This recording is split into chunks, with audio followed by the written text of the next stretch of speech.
All right. All right, good evening and warm welcome to ProductTank Oslo. I hope you are as excited as I am for tonight's event. My name is Frederick. I'm one of the organizers of ProductTank Oslo. We'll do a short introduction and then Marty will come in and speak for approximately 45 minutes. We know it sometimes can go over, it's fine. And then Q&A afterwards. So remember your questions and don't be afraid to bring them over. Housekeeping, we have 3 emergencies exit. One is over here, one is at the toilet, and one at the door where you came in. I hope you have been able also to get food and a slice of pizzas, and feel free to fill up if you want as well. For those who are new to ProductTank, we are a community that is in more than 200 cities around the globe. And we are part of Mind the Product. So we are the event part, and Mind the Product is the resource base where you will find articles, videos, etc. But we are simply here, and that's why I also volunteer here. We are here to improve as product people. I think a lot of people would say it's like going to the gym. You can never stop learning in products. So whatever we can do to share our knowledge and our experience, I would really encourage you to do that. There's a couple of benefits of being part of ProductTank. One is the website and the blog post, hopefully events like we have tonight. But also, I would really like to encourage you to either volunteer for an event. You can become a host. You can become a sponsor of an event. If you are keen on writing about your frustrations and your success in product, it can also be a possibility to write. But as with Marty coming to Norway tonight, I really encourage you to volunteer in any of these subjects that you feel free. We have 4 people in the ProductTank. Christian, Leo is here tonight. Shuban, we should give a big applause to. He has been doing all of the behind the scenes. He's unfortunately in India on vacation right now. But I would also like to give a warm applause to Anders, who is on the stream. We have Aber, who has also been helping out. We have Victor, we have Einar and Jon. And it's very important that these people are giving a bit of credit because we couldn't do it without them.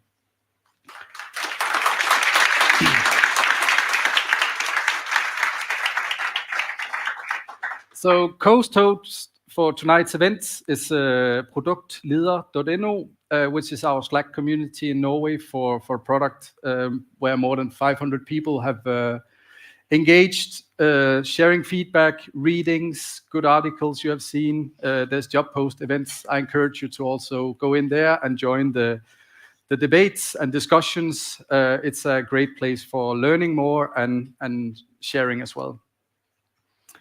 So tonight's event, we should give a special thanks to NetLife and Iterate. I actually want just to give a quick word from the sponsor, starting with NetLife and Christopher.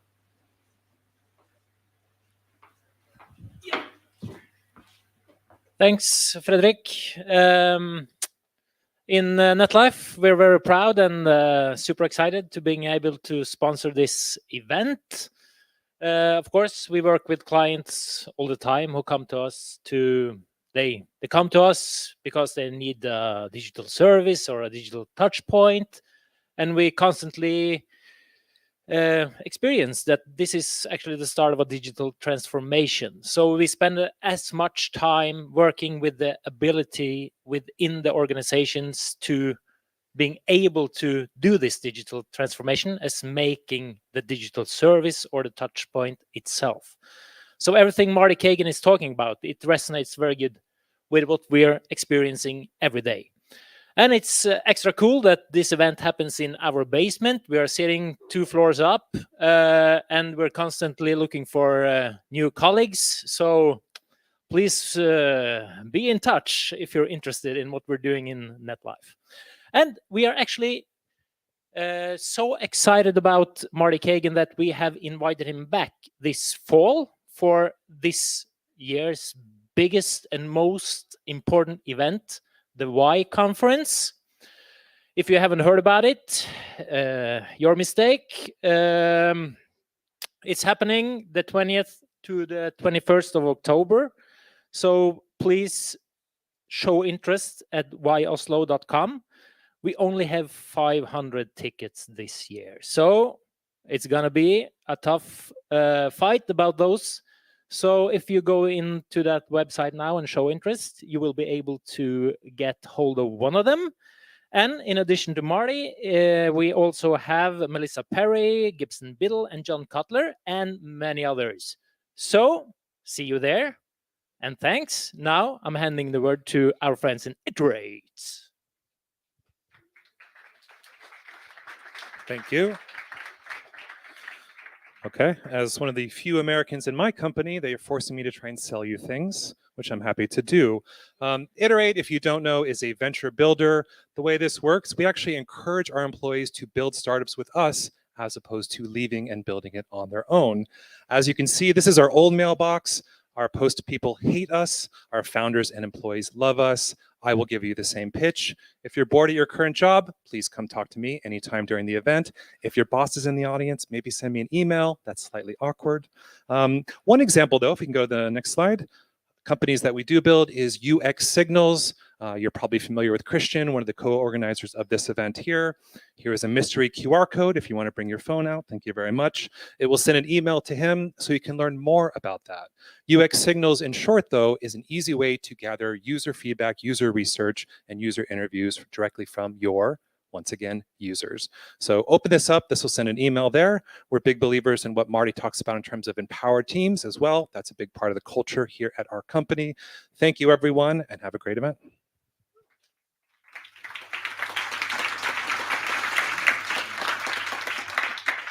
All right.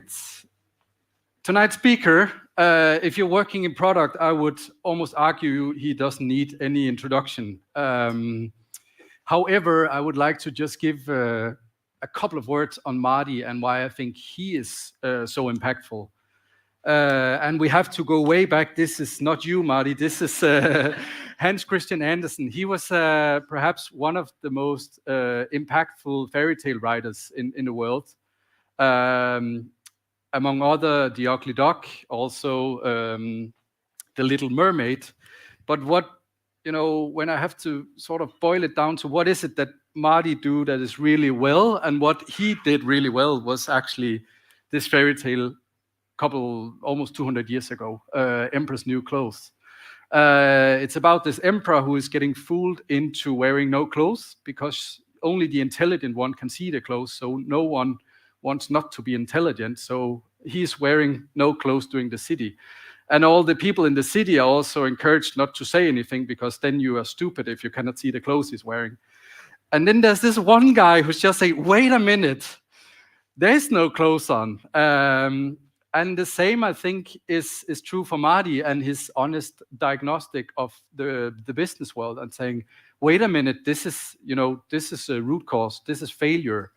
And especially in your first book, Inspired, you actually start out with just, 15 pages, and then you understand why we need to change. So I think that is really an achievement by itself.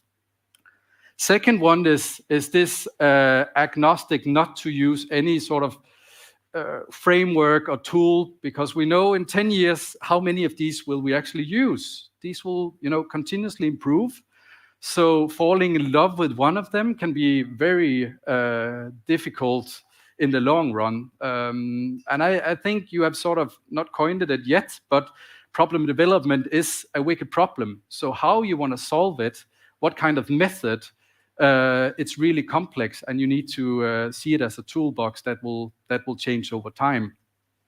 Instead of just selling the sprint or the lean startup or agile, you're actually saying we need to go beyond that. These methods are helpful, but we need to figure out, or we need to focus more on the actual thing we want to use them for. So enough talking. Tonight we're going to talk about transformation and pitfalls.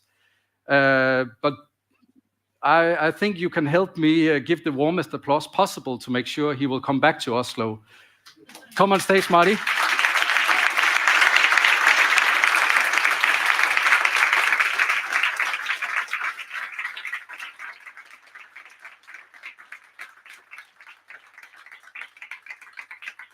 Okay.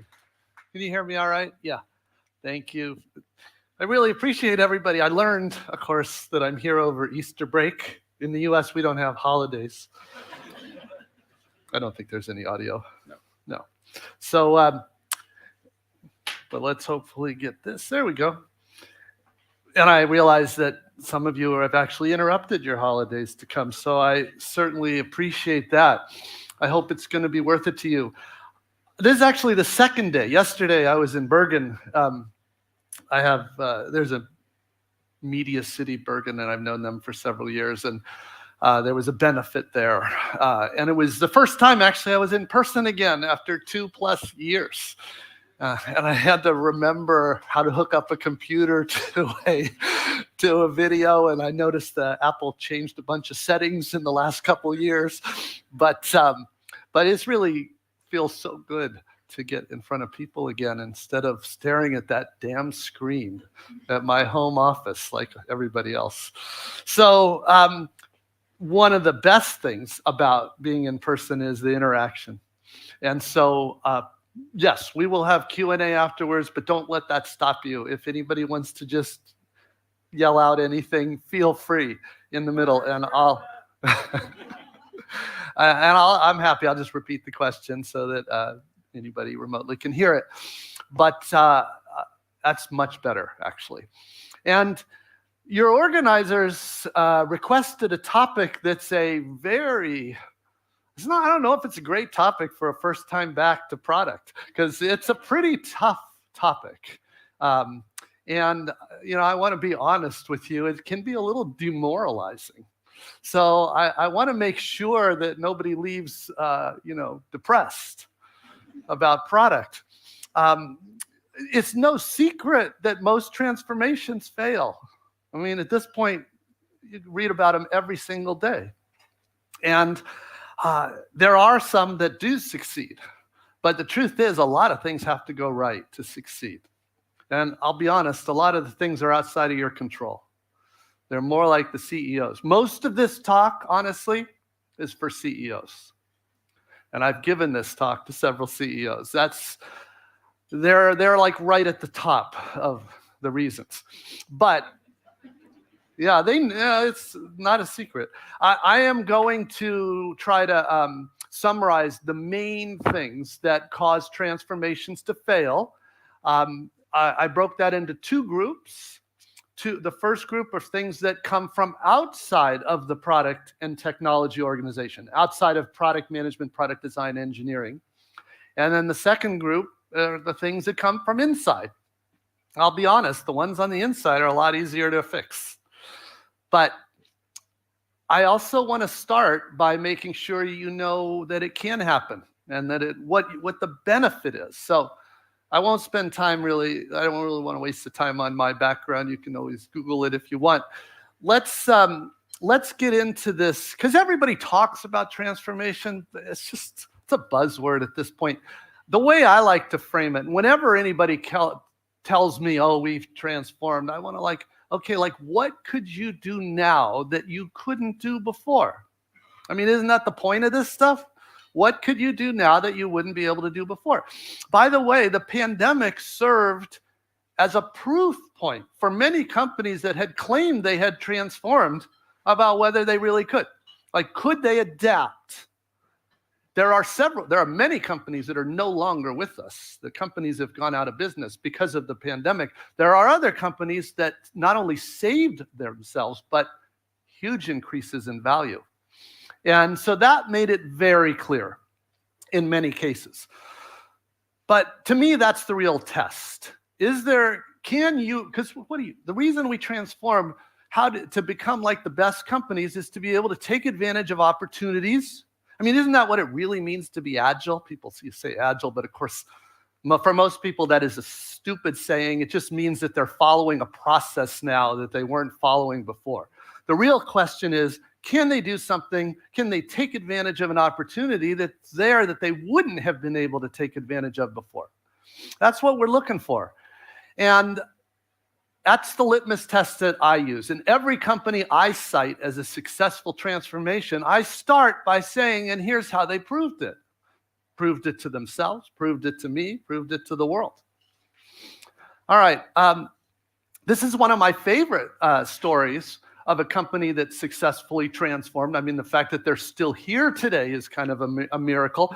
The company is The Guardian, that many of you know. They're based in the UK. Do you know that last year they celebrated their 200th birthday? So they were founded in 1821. And they survived, 2 world wars? They survived. But what almost killed them actually was the internet. And because if you know the media business, and many of you do, Shibs does here, the media business, the internet just tore into the media business. So eBay took a lot of their revenue. Craigslist took a lot of their revenue. Dating sites took revenue. Job sites took revenue. There's almost nothing left. And luckily, and the Guardian was actually funded by a trust. There's a whole history there that's interesting. But their board, when they saw what was happening, they made the life-saving decision. They brought in a woman onto their board named Judy Gibbons, who is one of the crown jewels of the United Kingdom. She is a former Apple and Microsoft executive. I actually profiled her in the new book, Empowered, if you're interested. She's known her for a long time. We both started at the same time as developers at HP Labs. And she joined their board, and not just joined the board, they put her as chair of the board, and she drove that transformation. So that was the first thing done right, by the way. So of course, when you're board chair, you can decide everything, including the CEO. And anyway, they got to work, and they had almost no kind of technology. They had a little group that basically would take an article written by a journalist and wrap a little HTML around it and put it on a website. And they had really no technology power. So they created a group. It wasn't a big group, but it was a very good group. And I'm actually, this story is a little later. I'm not going to spend the time on their whole transformation process, but to illustrate what it means to successfully transform. So this group, when they were getting going, they got lucky. The iPhone came out. This was a perfect vehicle for them. And because they had built these skills, they had actually created what Apple considered the top iPhone news app in the world, the Guardian app. They had done some things that made it work a lot faster, and I won't go into it, but it was what Apple considered the best. And because they considered it the best, they promoted it all over, especially on their store, which was critical for the Guardian because they had no money for marketing. So this was important. But that's not really the story. And I just want to point out that that app, the Guardian News app, 5 people, 3 engineers, a product manager, and a designer. So important. Don't need big teams for this stuff. But anyway, the product manager on that team is a guy named Jonathan Moore. Started at the BBC. And I've known Jonathan since he was at the BBC. But anyway, he gets a call from his contact at Apple and says, I can't tell you why, but get on a plane and come to Cupertino. And see, when Apple asked that, you get on a plane. And that's what he did. And he showed up and they said, well, here's why you're here. We're about to announce a new device, which was the iPad. And Steve Jobs has personally encouraged us to invite the Guardian to create a new app for this device because he thinks you created the best news app for the iPhone. He wants you to create something awesome for the iPad. And they said no promises. They never do that. But if you create this app, they promised that they would show it to him, Steve Jobs, and if he liked it, he would feature it on stage, but only if he liked it. So Jonathan goes back and he says, well, the good news is we have this amazing opportunity. The bad news is we have 7 weeks to create an app. 7 weeks. And by the way, this is an all new device, all new SDK, new gestures, new everything. So their news app wasn't really, this was a different kind of thing. Jonathan was struck by how good it displayed images. By the way, they didn't even send him back with a prototype iPad. It took another couple weeks to get a device to test on. But they gave him the SDK and they had what they needed. And so the first thing they had to do was decide, could they sign up? Apple wanted to know, are you going to submit an app or not? That's called a high integrity commitment. They did some analysis of the SDK. They did some quick prototyping. And the other thing they did is he realized that The Guardian had an amazing asset of images. They had a photography editor that gets photos of all over the news of the world. And the funny thing was, in a print newspaper, images are terrible, still terrible. And so they had these images, but they hardly used them. And so he went to the photo editor and said, what if we created a new app that just told the news through photos, And that was the idea. It was called Eyewitness. And each day, there was a whole production business operations behind it. Every day, the photo editor would choose a photo from the news of the world. The photo editor would then go to the editorial team and say, we need a story, a small story written, which is going to be on the back of the photo. So you need a journalist to write that story. That has to be edited, of course, too. And then, if you'll notice, actually, oh, that image is not clear enough, but on that, there's actually a sponsorship. So they knew they could make some money on this too. So they got Canon, the photo company, and they made it so that the photo editor would collect from the photographer the actual details of the image, because these were amazing images. And anyway, they put all that together, and every single day, you would open your app, and a new story about news of the world would be there. They prototyped that. They did. I'm not going to go into product discovery, but they did a lot of prototyping, a lot of testing on users, a lot of testing on the editorial team.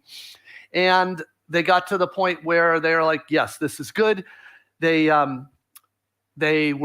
did the actual build of a product, and then they had to submit it to Apple. But before they submitted it to Apple, they asked, they were nervous about this big thing, going to be a lot of visibility.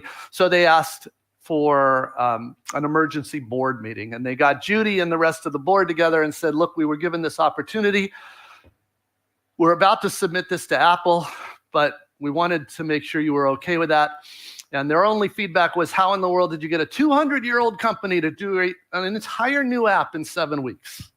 Now, if you have to think about it, most companies I know, even really good companies, even a Google, even an Amazon, they would struggle to do something like this in 7 weeks. But they did. By the way, that was the same team, 3 engineers, 1 product manager, 1 designer.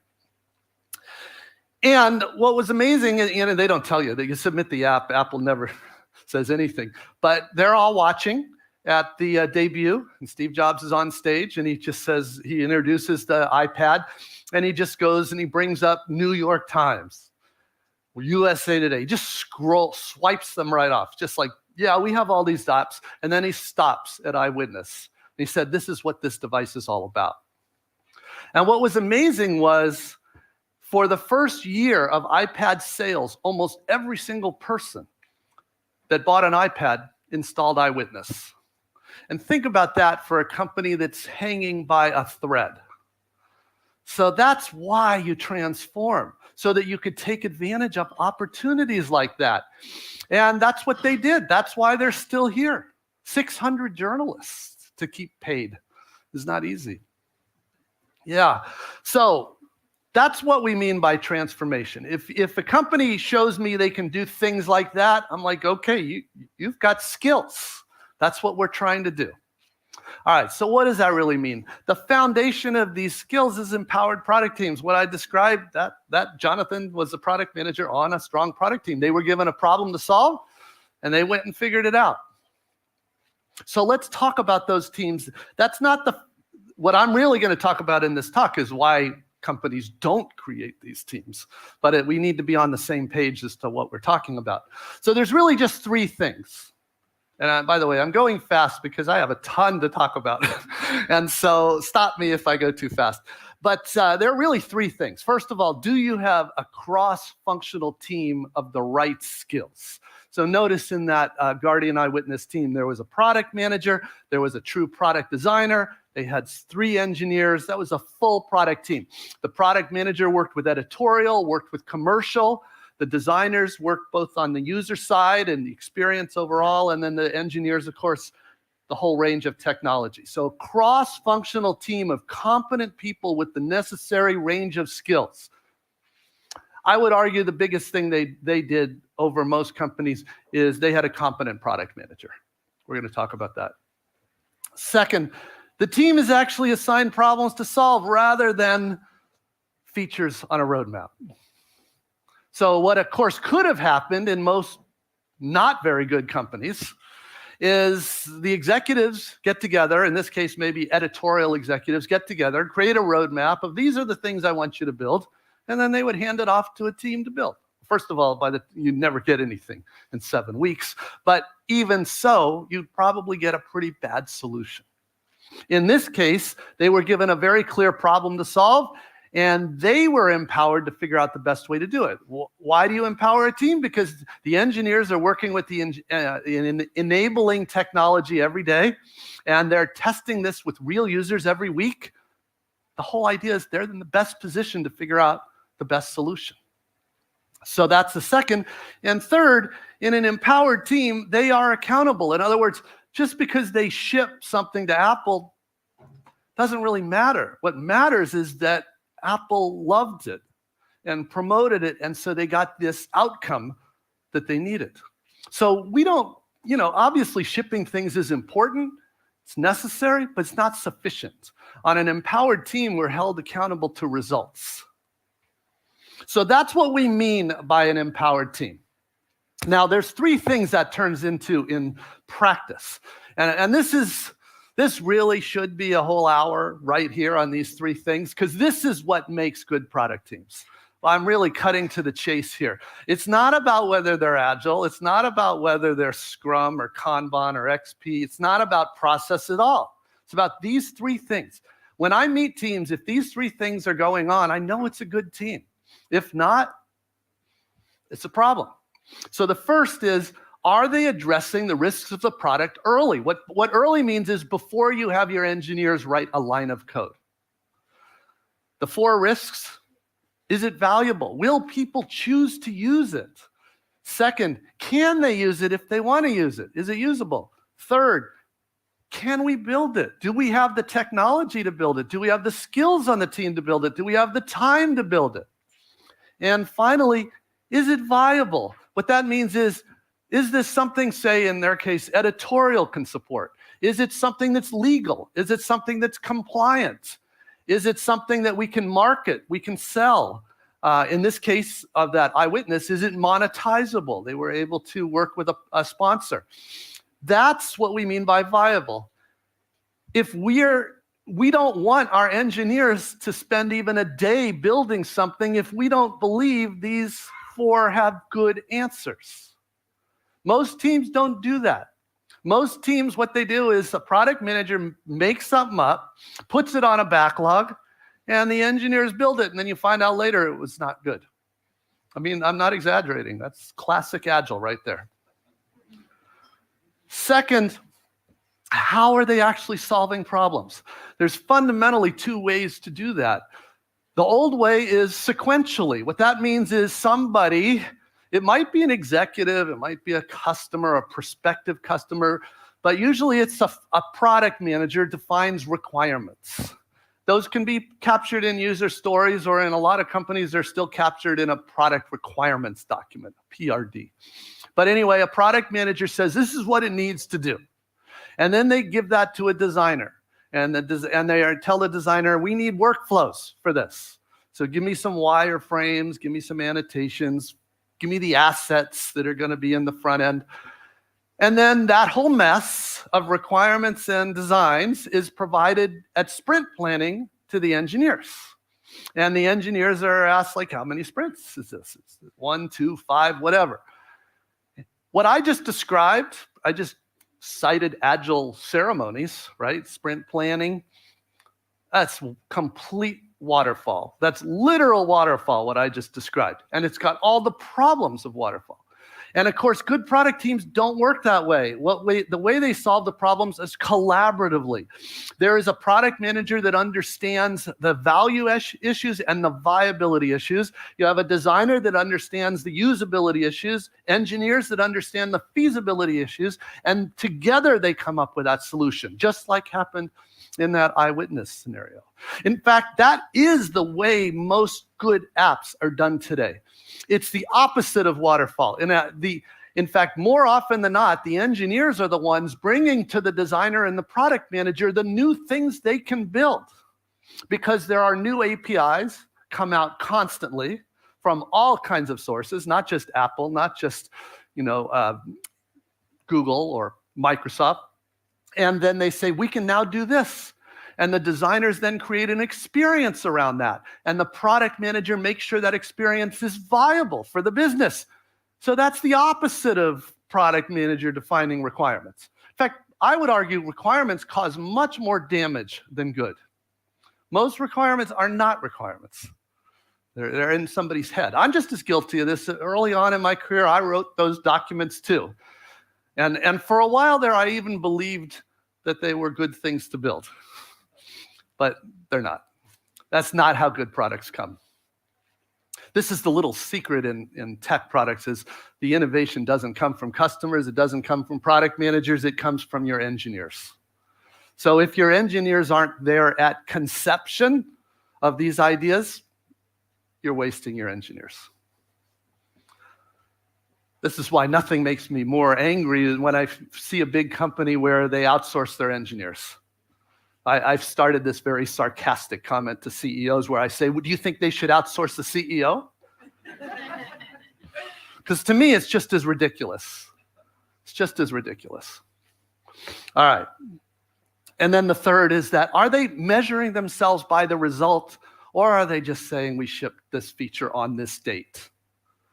So many people get so hung up on roadmaps and dates and deliverables, and they miss the point. And frankly, I understand it's a lot easier to deliver on date, on time. Easy. It's not hard. You just shrink to fit. I mean, we all learned this early on. You shrink to fit. You cut whatever functionality, you cut whatever QA, you do whatever you need to do so that it hits the date. And of course, it's a very empty victory because it doesn't really please anybody. All right, so those are the three things. If those three things are going on, it's a good team. If not, this is what it means to transform, really. It's not about moving to Agile. It's much harder than that. So let's quickly, because each one of these could be probably a half an hour, each one of these items. I had to force myself to narrow each of these two lists down to 10 common problems. So there's a lot of, and I've seen every one of these. My guess is several of you have seen many of these as well. Reasons why companies don't transform. I want to start with the things that are external to product and technology. So the first one is the company's just addicted to command and control management style. This is the very, very common. Command and control is sort of the term we use. That's where waterfall comes from. That's where roadmaps come from. It's like leaders saying, it's our job as a leader to make the decisions and pass down instructions. That's why they're called feature teams. They're there to implement the features that other people request. That's not an empowered product team. That's another talk. We can go into the problems with feature teams. But I'm assuming if you're interested in what transformation really means in practice for most companies is moving from feature teams to empowered product teams. My whole thing is the difference between how the best companies work and the rest. And what the main theme that you find in all the best companies is they have empowered product teams. That's the key theme. They have lots of differences in culture. They have differences on some like to hire college hires and give them a lot of coaching. Other ones like to hire very experienced people, whatever. The key is that they believe in this model of empowered product teams. And so if the leaders are addicted to command and control, they really insist on giving directions down, making the decisions for the teams. It's pretty much dead on arrival. So this is one of those things we have to have an honest talk with the CEO and the C-suite about the differences. It's the difference between command and control and what Netflix calls lead with context, not control. All right. Another one, really common, by the way, I see in Europe. I have a little editorializing about Europe as I go here, but so often a CEO will just assign, they get pressure from their board. We got to transform. So what do? They designate somebody as chief digital officer. That's a bad sign. It's really a bad sign. That's the CEO saying, I don't want to deal with it. I want to be able to tell the board, we've got a chief digital officer. I've done my job. It's not that, Why doesn't it work? The main reason it doesn't work is this, a little bit of politics, but this is what you see. The changes that have to be made to product design and engineering, which are substantial, don't get me wrong, but those are easier. And what happens is those teams will make the changes. They can make the changes they need to make. But if the other stakeholders in the company are not on board, it's a bunch of passive, aggressive resistance. You go to that vice president of international or the vice president of merchandising and say, that person is used to giving directions, giving roadmaps. And now you're saying, well, we're working a little differently now. We're working together collaboratively. They're like, yeah, no, not interested in that. And so they go to the CEO. If you go to the CEO and the CEO says, well, that's the chief digital officer's problem. And it just doesn't get done. So one of the clear lessons I've learned is if this isn't driven by the top of your company, it almost certainly won't happen. Another common one is CEO just goes and hires McKinsey or Bain or BCG. And what they really want is to be able to tell their board, look, we're doing all this stuff. And we spent millions of euros on it. It's really it's called cover your ass, it doesn't help. And those companies don't know anything about product companies. I have never seen anything useful come out of that when it comes to a transformation, but they charge millions. This is probably the best example of the emperor has no clothes I've ever seen. Yeah. All right. Another really common one, especially if you have a direct sales organization, SaaS company. Sales is used to driving. Sales is used to saying, like, I've got a prospect, they need these things, this is better be our roadmap. And of course, it's really not, I always tell product people, it's not sales' fault. Sales they're on commission, they're trying to feed their families. If they don't have good products, they are going to do this. This is usually a sign of product not being strong.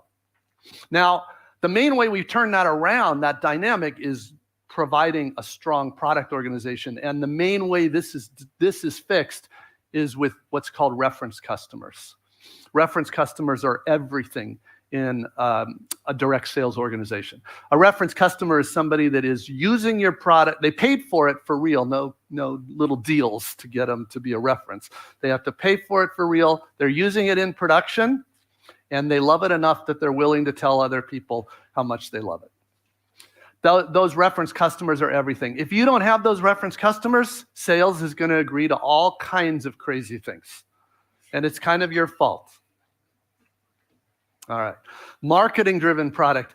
Luckily, we don't see this as much, but there are quite a few old-school chief marketing officers that think that marketing's job is to interact with the customers, and they tell then product what to build. And if you run into that, that is very much the antithesis of this. One of the things we usually do is to explain to the leadership team that in tech products, that is not how any of the good products are created. What they need to understand is that the reason that doesn't work is that customers and marketing, our own executives, they don't know what's just now possible. So that's why focus groups don't work. That's why marketing-driven product doesn't work. That's why sales-driven product doesn't work. Our job, like Jeff Bezos likes to tell the product teams, your job is to invent great solutions on our customers' behalf. He can't tell them what to build. The customers can't tell you what to build. And there's another dimension with tech products, which is none of us really know what we want, even us, ourselves, until after we see it. That's why good companies do so much prototyping. They need to see it before they decide what they really want. If you're not doing constant prototyping, all I can tell you is you're not doing good product. All right. Another problem is actually the CFO, Chief Financial Officer. They are often out of very old school where they want project-based funding. They want to be able to say, okay, I'm willing to fund this project or this feature if you tell me how much money we're going to get out of it and how much it's going to cost to build, which of course is a business case. And there's nothing wrong with a business case if you actually knew the answers to those questions, but we don't and we can't. So project-based funding and staffing is not what a good product company does. And sometimes you have to really sit down with a CFO. I know I have sat down more times than I can count with CFOs. And usually I start by, tell me, how well did your project-based funding work last year? Let's talk about it. You funded all these business cases. Let's go look. You tell me, you do the looking, and you tell me how many of those things actually met the objectives you had, met the goals you had. Almost none. So it's like, so you need to realize this is not working for you. And so let's talk about how a good company does this. Again, transformation impacts finance, it impacts marketing, it impacts sales, it even impacts HR. The HR didn't make my top 10 list, but it's there. Predictability driven. There are so many companies that all they really care about is they were like, I want to know when this is going to happen. It's like the time, the when. They don't really even care what it is. They just want to know when because they really want to plan. And I understand the desire to run a business and plan, but the when is secondary to the what. We have to make sure we're going to actually have something customers want to buy, customers will actually love. So predictability is easy to get, but very dangerous. All right. This is a deep one that you find in CFOs often. You find them in CIOs. This is a real problem in CIOs. And one of the differences in general, one of the differences in Europe versus the US I see is a lot of times technology reports to a CIO here. In a good product company, you don't report to a CIO, you report to a CTO. And the main difference is a CIO runs a cost center. A CTO runs a profit center. You really couldn't get much different than that. It's a very different mindset. And then I mentioned how much I hate this one, but you know, if a company is outsourcing their engineering, they need to really understand why that's so broken. But what I usually do is I ask the CEO, like, tell me one of your favorite products. You know, whether it's an iPhone or I just had one recently tell me an Alexa device or it could be whatever. I'm like, you know how they did that? That idea didn't come from planning. It came from the engineers. I mean, literally. And almost always that's where it comes from. And I'm like, do you think that happens if you outsource your engineers? They're not even paid to suggest these things. They're paid to build whatever you tell them to build. In fact, they usually, if they go to the person who asked them to build and say, I think this is a dumb thing to build, they're usually looking for a job. All right. And then, of course, overwhelming tech debt. You know, tech debt is a very serious problem no matter what. This is the one that will show up on the internal list as well. Tech debt kills companies. It generally kills CIO-driven companies a lot more often than CTO-driven because CTOs view this as their baby. Their code base is what powers the company. CIO just views it as a bunch of paid code. All right. So those are pretty big problems. And this is what I mean by it can be depressing. Any of those can kill your chances at transformation. All of these can be overcome, but if you really want to know what are the common pitfalls to transformation, you asked. All right, there are a bunch of things though that come from inside the organization too, and we have to address those. Even though I'll admit these are usually easier to address because they're in our control.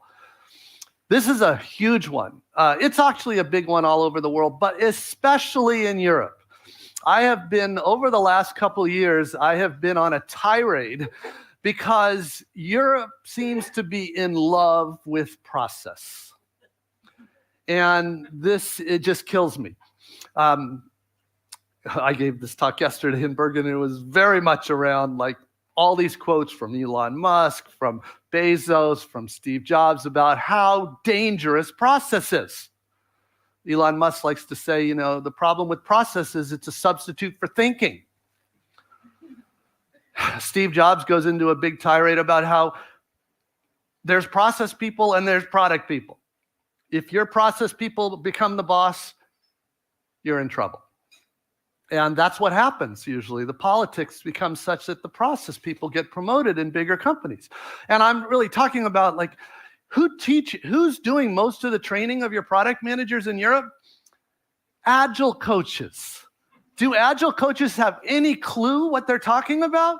No, they don't. These are the worst people to be training. And I have been struggling with all these product owners. First of all, product owner is a role in a process. It's not a job. If anybody has the title product owner on your LinkedIn profile, do yourself a favor and fix that. We don't need product owners. When I tell people in Silicon Valley, they literally don't believe me when I tell them how many Europeans have the title product owner. Like, companies pay just for a product owner? It's like, seriously? That's 10% maybe of the job. But the worst part isn't that, because the worst part is they're coming into the job with the wrong expectations. They think their job is to administer the backlog in Jira. That is not the job. That's part of our tasks. It's just as ridiculous as an engineer. Do you think they go to a Scrum class and that makes them a software engineer? It's just as ridiculous. Just like us, they have to spend time in Jira too. They don't like it any more than we do, but they have to spend time in there. It's just part of the job, right? We have to use whatever tool, but it isn't the job. Their job is to architect code solutions. Just like product, the job is to come up with a solution that's valuable and viable. So there is a real problem. And it's even worse when you look at these processes, because Scrum and Kanban are one thing, but when companies start pitching safe, you're in big trouble. I mean, I cannot point to a single good product company that uses safe. That should scare you if you're using it. So, but why would anybody do that? It's because process gone wild. They have confused the role of process. Yes, you like safe. No. Is it a bit ironic that safe is a process, and I believe Europe, according to yourself, is more prone to processes because the processes in themselves feel safe? No, absolutely. Did everybody catch that? You said it clearly. Yes. The question was, maybe safe is so successful because it makes people feel safe. Remember Not what? that process safe. Processes feel safe to people. Oh, processes in general. It's also true that particular process is all about predictability. You heard me say earlier, one of the big dangers is addiction to predictability. Yes, process is a crutch for so many people. And that is another talk, which is one of my favorites to give. It's not particularly this one, but process, I'm not advocating no process, but I am saying process needs to serve us, not the other way around. And this is a real problem. I mean, I want to be honest, it's a problem in a lot of the world, but for whatever reason that I don't really understand, it seems to have really taken hold here, especially in Northern Europe. So maybe somebody can explain to me the reasons for that. I'm just observing it. We're afraid to disagree. Can you just clarify that SAFe is like what scaled agile framework is? Because I'm not sure everybody knows what that term is. Oh, yeah. Well, you heard the question. So there are, it really frustrates me because it's completely disingenuous. It stands for Scaled Agile Framework. It is not agile in any way, shape, or form. That is pure marketing. Literally, it's pure marketing. And, of course, CIOs, they don't care. They just like, oh, I get predictability. It goes back to waterfalls, quarterly releases. Anybody tells me they're quarterly releases and they're agile is like, I'm calling bullshit on that. That is not true. If you're not releasing at least every 2 weeks for every team, forget it. You're not getting any of the benefits of agile. So it's a marketing ploy that unfortunately has worked very well, remarkably well. I was with a SAFe coach recently, and I asked him literally, have you seen any company deploy it successfully? His answer was no, I haven't. But he said, but this is where all my revenue comes from. They have created a machine. They have created a brilliant machine, and it appeals to the CIOs. And honestly, I don't have too much sympathy. Companies that are dumb enough to go that direction, they kind of get what they deserve. And my view is, okay, all of you working at a company you go disrupt them, go take their customers. That's what's happening across the industry. Good companies are disrupting the bad. So I do feel sorry for the people that are there, but okay. All right, so this is a real problem, though, inadequate product managers. If you're a product owner and not a product manager, that's an issue. And the first thing you can do to help your company and your career is learn how to be a product manager. Honestly. And change your title on your LinkedIn profile. You do not want a job title that's a role in a process. So you don't want to say, I'm a Scrum Master.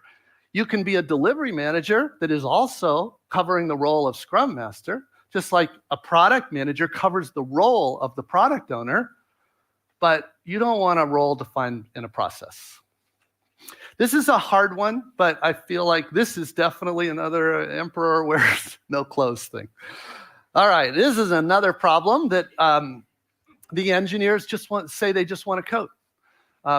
Now, I honestly don't really know too many people I can cite that say that, but a lot of people tell me that their engineers say they just want to code. Of course, product depends on engineer. We say if you're just using your engineers to code, you're only getting about half their value. The other half comes from their participation in figuring out what to build, not just implementing. Now, we don't need all the engineers that way, but we need at least one on every product team. So we need to make sure we have that. Most of the good product companies out there, when they hire engineers, they try hard that they're not getting these types. So they interview for it. But I will say, even in some of my favorite companies, they'll occasionally make an exception. Some engineer that just loves, say, massive scale or fault tolerance or something, and doesn't really worry about, what's going to be built. They want to go deep on that. That's okay. Companies do fine with that. But if you don't have at least one senior engineer that cares just as much about what they build, you're not going to be able to come up with good solutions, because the collaboration, the product discovery depends on it. All right, and I already beat this one up, but the desire for process, it is super dangerous. And I'll mention one other thing too, which is be very careful about the tools you choose. The tools typically dictate specific processes. And it's kind of a sneaky way in. Now, if you agree with the process that it implies, then it's great. But a lot of people will say, well, like a good example is an OKR tool or a roadmap tool. There are very different ways of doing OKRs. There are very different ways of doing roadmaps. If the way that tool prescribes is not how you think you should work, that tool's going to do way more damage than good. This is why, honestly, the best teams I know, their tools are Google Docs. they're like, we don't want that. We don't want to go in that direction. So many of the roadmap tools, all they really do is count up how many people request each feature and let you prioritize that way, which good teams will tell you is the exact opposite way you want to work. So be careful of the tools. They are a backdoor way of getting you to follow a process. Say a little louder, please.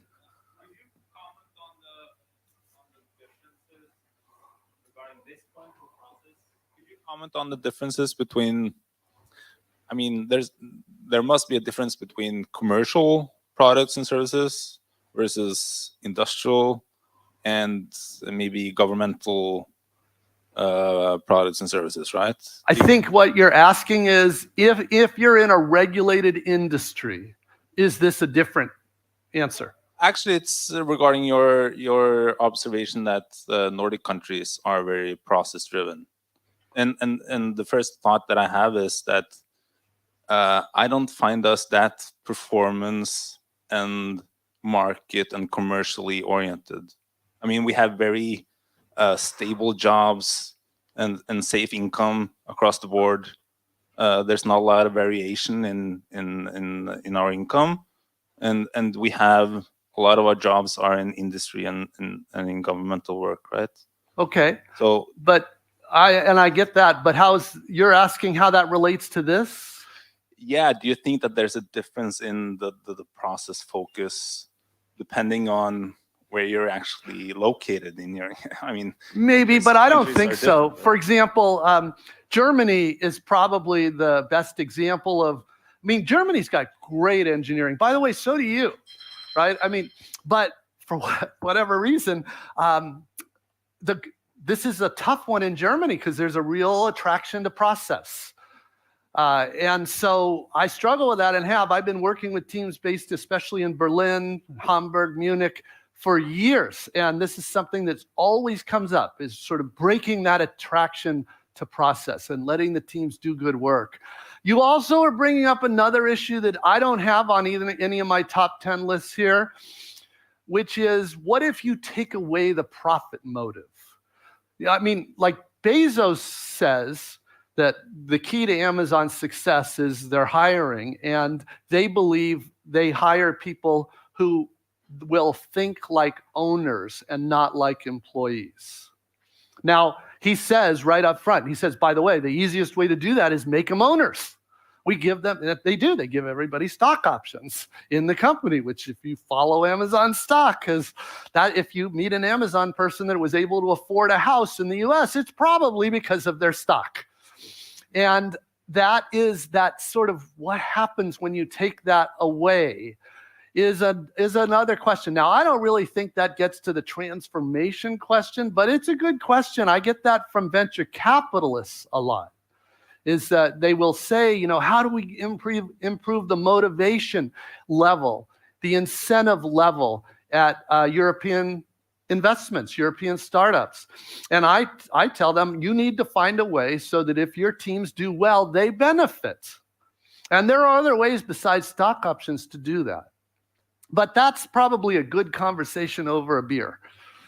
Yeah, and pretty much goes beyond my expertise. I can tell you that I do think that motivation factor is very important.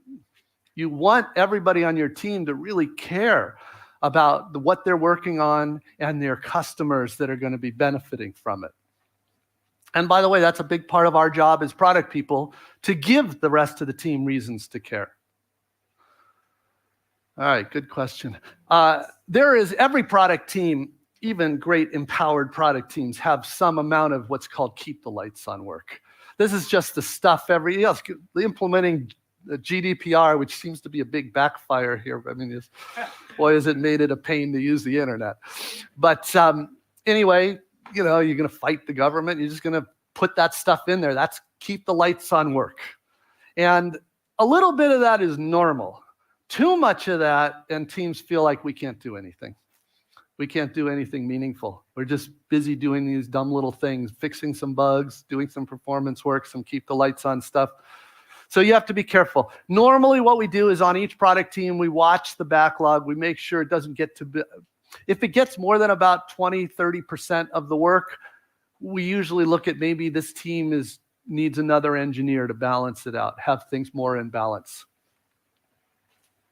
Too many initiatives. So instead of the little things, this is the big things. This is those companies that can't focus. And they've got 50 big initiatives going on, and everybody's like, oh, you're ridiculous. Have no idea. And this is a problem. Now, this problem does hit the product teams, but it usually starts at the top. So there's sometimes an intervention needed for that. Too much tech debt, it applies even inside too. Because even if the senior leaders provide the support for it, a lot of times the teams don't have enough experience to know what they need to do to manage tech debt responsibly. Of course, nobody suggests no tech debt, but if it gets out of hand, it's pretty obvious.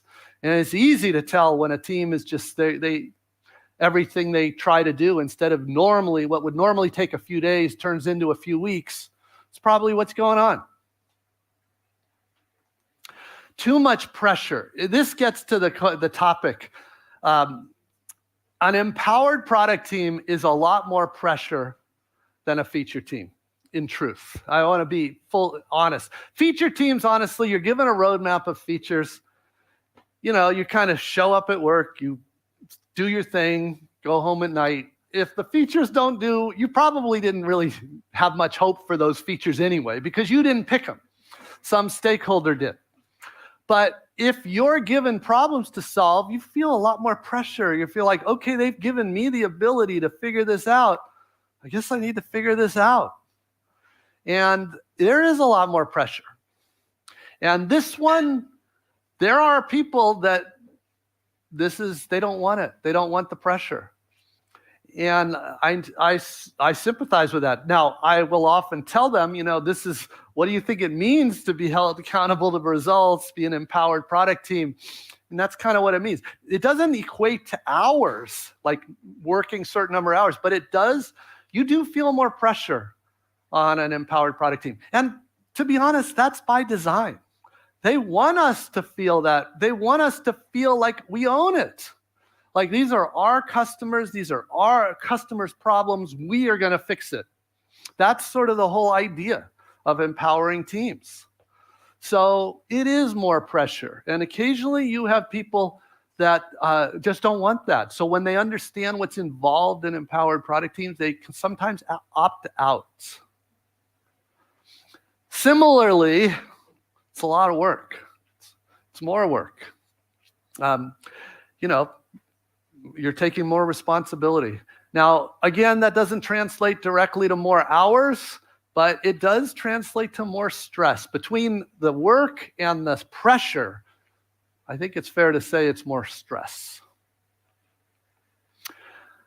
And this is one that comes up a lot. This is what kind of makes it real for a lot of teams, is that they will say, look, here's the thing.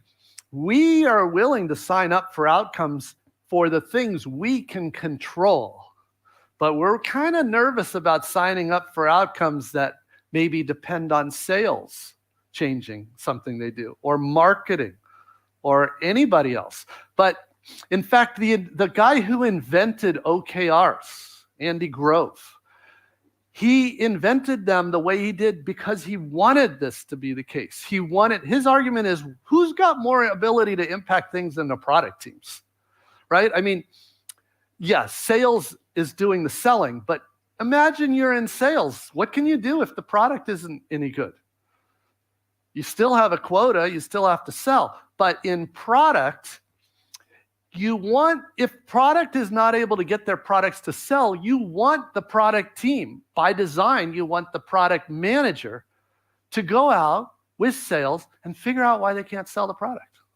That's what that's trying to cause us to do. And so you have to get people comfortable being accountable for more than just the things they directly control. I know I've been out on countless sales calls to try to figure out what's going on.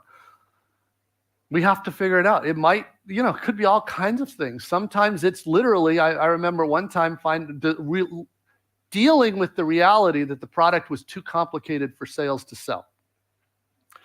Another time it was basically, they didn't have reference customers. And so they kept having to, dance in order to get a sale.